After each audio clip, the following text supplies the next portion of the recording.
Hello, welcome to Called to Homeschool episode number 292, Unlocking the Superpower of an Intentional Mama. Hi, friends, welcome back. Finishing out the year strong of 2024 with another awesome podcast episode. It's me, Meg, your host and homeschool guru. Friends, I'm so excited to share this episode with you today. So, as most of you probably know, I did the No Yell November challenge last month. And sorry, getting my stuff ready. So I have been collecting everybody's input. I had them all fill out a form of their experience with it, what happened. And I loved it. I loved seeing what happens when a mama becomes incredibly intentional and the power that she has in her home. So, today I want to go ahead and share with you some of these women's experience of what happened in their home when they went 30 days without yelling. Now, here's the thing. So far, as I had gone through this, nobody had a perfect score. Nobody was able to do the whole entire month without yelling. However, just with their effort and the intentionality of trying to be a little bit calmer, the intentionality of trying to not yell, right? They still had amazing results. So once again, you never have to be perfect. You don't have to be like all of a sudden this magical mother that never gets upset or never gets frustrated. But just by putting forth the effort, some of the magical things that can happen within your own home. And so I'm excited to share this with you today to just encourage you to keep going, to keep trying. And maybe you're not seeing results yet, but like the compound effect, if you haven't read that book, please do. In the book, he talks about if you were offered a penny a day and it's going to double for 31 days, that it doesn't seem like much. That's 1 cent, then 2 cents, and then 4 cents, right? And so on. And it's not until you get near the end of that compound effect that all of a sudden it becomes millions of dollars. So same idea here of just putting forth that little bit of effort, that little bit of effort, that little bit of effort, and then all of a sudden these huge dividends of like, wow, we're a calm family. Wow, we're a family who can get along. So please keep going as I share some of this with you today.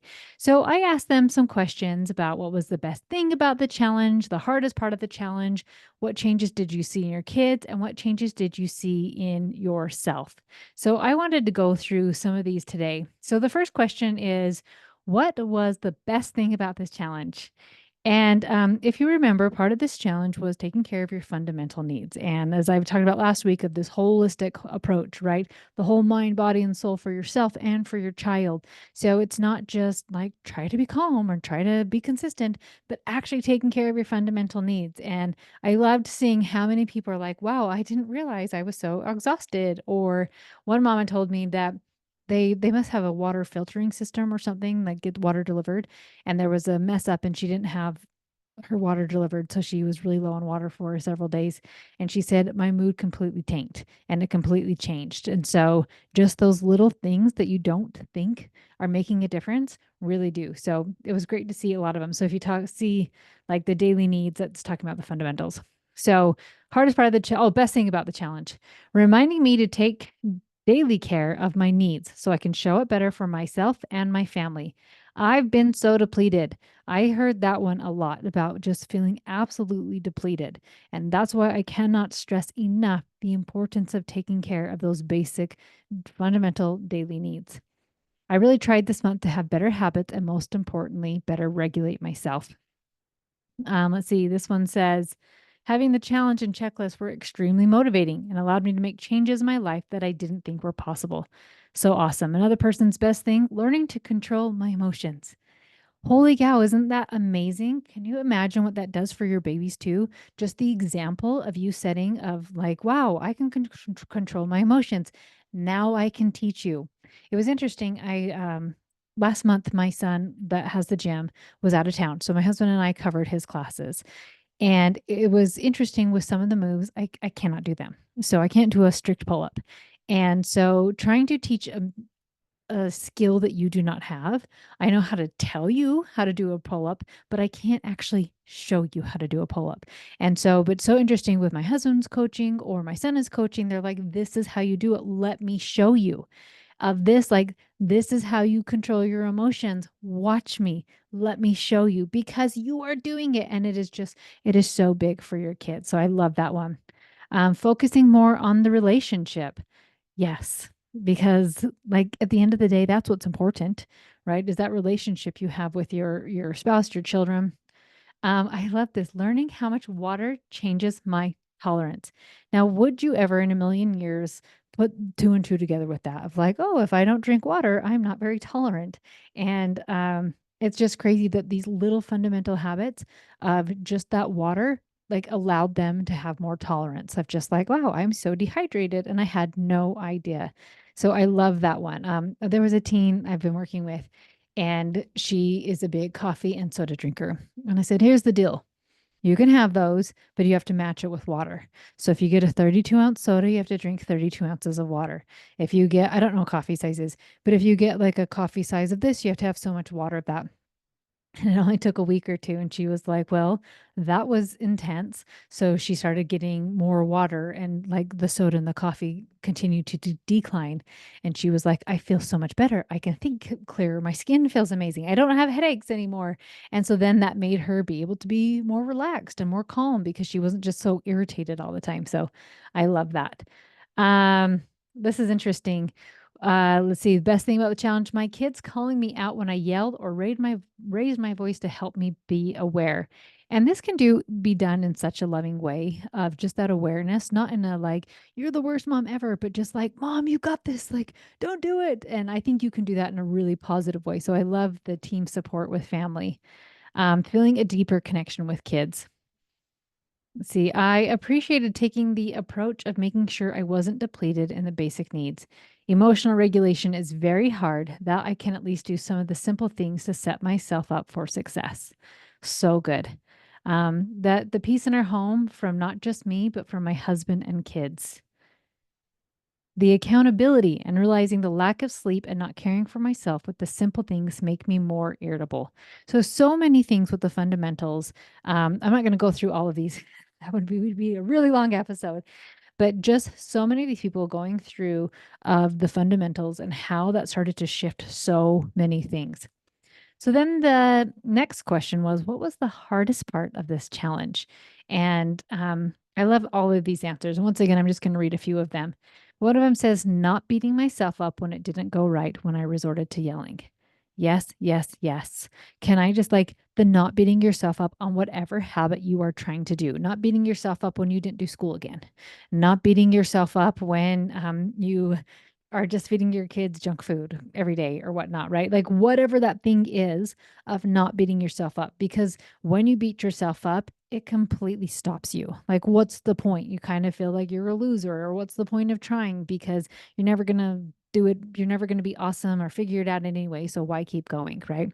So I love that. Like, yes, that is hard. And when I'm working with people to overcome yelling, it's interesting because they can forgive their kids a lot quicker than they can forgive themselves. And so to just like, okay, I made a mistake. And I even love, I can't even remember who this lady was, but she did a talk once. I'm like, that was the old Meg, even if it was 5 minutes ago. And that old Meg sometimes got really irritated by messes. But the new Meg, she walks away. She does something else instead of getting after people. So, so good that that would be definitely hard to do it. Let's see. So this one said, I may have gotten my no yelling point quite a bit more than I thought I would, but I had to breathe, say nothing, and even leave the room or the house for a quick walk a lot. So I know, like, she's like, okay, I didn't realize how often I got to yelling and I had to breathe and I had to go for a walk and I had to do these things. But like, I'm so stinking proud of this. Even though it was hard, she did it. Like, even though it was hard to walk away, even though it was hard to take that breath, even though it was hard to do those things, that she did it. And I just think that is so amazing because you are creating a new habit, and creating a new habit is challenging because we are making new synapses in our brain and we're like rewiring everything. So that's why it takes some effort. And so I love that she pushed through with that. Let's see. This is interesting. The hardest part was trying to remember all the training from the emails when I was in a situation where I wanted to yell. Yes. Yes, right. Like, so I send out an email every single day of either a video or a message of like, here's what we're going to do. And if you're in this situation, and then you get put in that situation and it's like, hey, wait, what? What am I supposed to do? And that's when I love like taking that big breath and checking in with myself and saying, okay, I did not foresee what was this the other day. Did I talk about this on the podcast? Maybe I did in the membership of my kid putting his feet in butter. I have not ever seen a parenting book of like what to do when your kid is climbing all over the counter and puts his feet in butter. And I even said, like, my husband had been walking by and I was like, get your feet out of the butter. And my husband lost it. He was laughing so hard. He goes, there's a phrase you never thought you'd have to say, isn't it? And so, like, I don't always know. There's not a parenting book that can possibly cover everything. I had a girlfriend who had a little kid who was putting toothpaste all over a bird. And she was like, I didn't see that one coming. Right. So it is impossible to say like every certain scenario, every possible outcome a child could do. Uh, Here's an exact game plan. I can give a lot of great advice and great help, but like it gets individualized, like feet and butter, toothpaste on birds, different things like that, where then you check in with yourself of like, okay, stop and take a breath. How would an amazing mom handle this? How would a patient mom handle this? How would a fun mom handle this? Right. And so maybe a fun mom, oh, this would not have been me, but maybe a fun mom with the butter would have been like, oh my gosh, let's put you in the tub and cover your whole body with butter. Let's do something like that. Like, I just had to laugh it off. Like, really? Can we just get off the counter and not put our feet in butter? Let's see. Oh, okay. I love this one. The hardest part, and I think this is actually a hardest part for a lot of people, admitting to myself that it was me. Ooh, that is so good. Because that is what stops a lot of people from change, is because I don't want to admit it was me. It's so much easier to say, like, well, it's not my fault I yelled. Like, I've got 7 kids with big personalities. It's all of them. It's not my fault. It's my husband's fault because XYZ, right? But when you can look in the mirror and just being like, it's me. I yell because I choose to yell. It is my choice. And I remember even when I did that with myself of just like, oh, that feels painful. It felt a lot easier to just say, well, it's not really my fault because I have a lot of kids and they were really young and close together. So it wasn't my fault. But when I took that ownership, that's when change could actually happen. So I love that one. Let's just do one more. That one of the hardest part. I love this. Not reacting. And that is huge of just like not reacting to a teenager being sassy or rolling their eyes or like, why do I have to do that? Not reacting to siblings arguing with each other, not reacting to whatever a toddler is doing, right? Making a mess, spilling something, of just like being 100% in control of yourself and having that emotional maturity of like, I get to choose. I get to choose how I show up. So that is so good. Okay, let's move over to what changes did you see in your kids? And um, this is what was so awesome. So somebody said they fought less, and I love it. They wrote, go figure. I noticed the biggest change in my kids in the beginning of this challenge. I'm sure it's because they saw a switch they weren't used to. They were much more attached to me, being around me more, and saying they loved me more. So many people wrote in about their children's behavior. So they did this challenge with, like, I'm not going to yell. One of the positive side effects is so many people saw their children's behavior improve. And that's why I don't like to focus right away on like teaching a child appropriate behavior, because when we first learn to be in control of ourselves, it affects their behavior so much. And then we can get into the details and really helping things with appropriate behavior and helping them succeed. But so many times when we're like, oh, my kid's out of control, my kids are so naughty, my kids don't listen.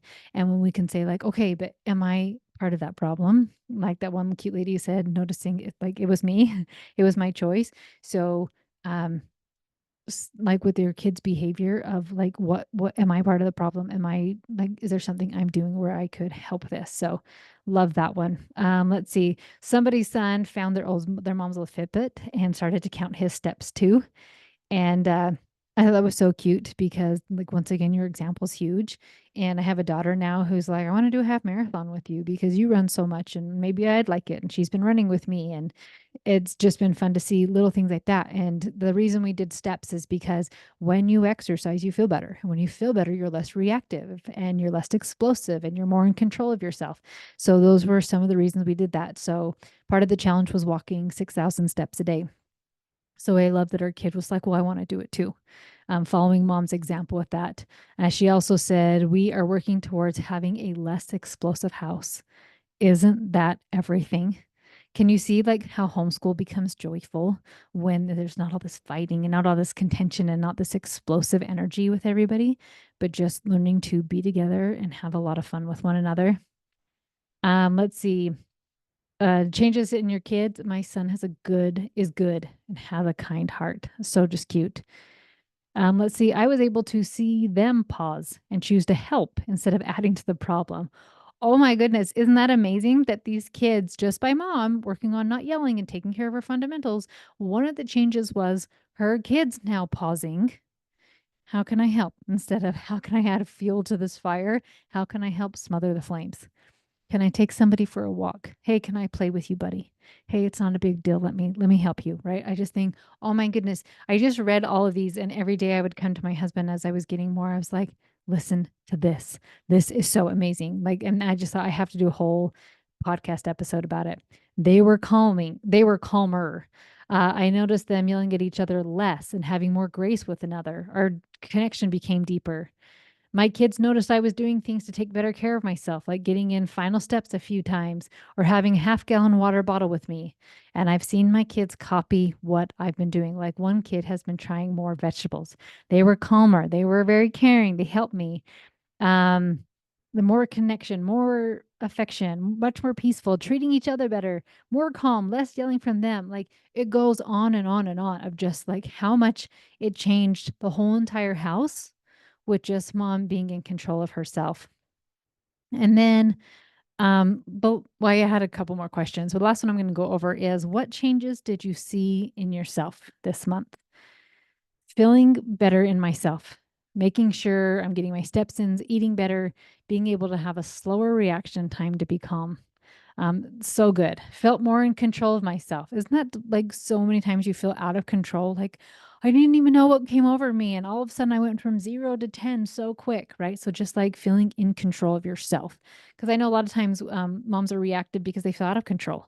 So if I yell and get explosive, I feel out of like I don't feel out of control anymore. So just being able to feel in control so you can pause, take that step. Let's see, I was happier. I just smiled when I wanted to yell, and I truly became happy. I yelled so much less. I tried to be empathetic and think about what choices were better long term for our relationship. I found it really helpful to have the digital sunrise and sunset. And that was to be off a screen 15 minutes after you wake up and get off a screen 15 minutes before you go to bed. So not even a big time, but just those 15 minutes. And she said, often more, helped me to feel more grounded and in control of my action. How much more self control I have. Um, let's see, to stop and think before letting my children's actions affect my mood. I love that. I love the thought that this has nothing to do with me. It's not about me, right? They're explosive. If they have a meltdown, if they have a tantrum, right? This is everything going on for them. I can love them and I can hold space for them, but this is their choice, right? And just like realizing that so that you're not trying to control their outcome. Simply pausing more. I felt more peaceful, less chaotic. I felt better, more calm. I saw the mom I've always wanted to be, one that had patience and one that had grace. Um, I love just some of these any wins or additional takeaways. Like it was tough, but I did it. Being able to see it's possible to break a generational cycle is the biggest win. I am a cycle breaker. I love that phrase, like being a cycle breaker. And I think of everybody who does stuff like this, like you are changing generations for the better. I'm like, it gets me choked up and so stinking excited because I think of myself as a cycle breaker. and I had 7 beautiful babies, and they are learning the skills that I taught them and my husband taught them, right? And then they're gonna get married and they're gonna have their own kids, and how many people that this starts to affect for the better, for the good, to be the good in this world. And so just as um, we're ending the year 2024, we're in the middle of our homeschool year, right? I'm just coming back to the power of what an intentional mama can do. And I think one of the lies of the world right now is that women are so oppressed and that women like aren't getting a say and women are whatever. And I just think nonsense. We are so stinking powerful. We are in the home and we are quietly creating this force for good. And we are creating a generation of children who are secure with who they are, who are loved, who know how to stand up for themselves and how to set boundaries because they watch their mother and father do these things as well. And you, my friends, are a force for good. And do not forget how beautifully powerful you truly are and the good that you are doing in your home and for others out there. So I just want to tell you, I love you so much. And I know it's not always easy to be this intentional mama, but keep going because you are changing generations. I love you so much, and I'll talk to you next time.